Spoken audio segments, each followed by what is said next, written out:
కుక్క నన్నే చూస్తుంది జీవయ్య. నా బండి వదిలి పానుంటుంది చూడ. డార్లింగ్ ఏమి అభిమానం కుక్కకి, ఎంత విశ్వాసం కదా. ఈ కోర్టులో ఇచ్చే పుల్లారెడ్డి స్వీట్స్ చేస్తానని కాసుకొని ఉన్నాయి రెండు. హాయ్ ఫ్రెండ్స్, ఇద్దరు అక్కడే కూర్చోండి, మీకు పుల్లారెడ్డి స్వీట్స్ తీసుకొని వస్తా.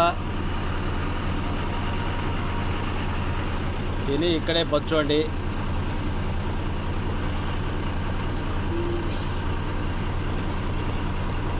జులీ क्या करता है इधर?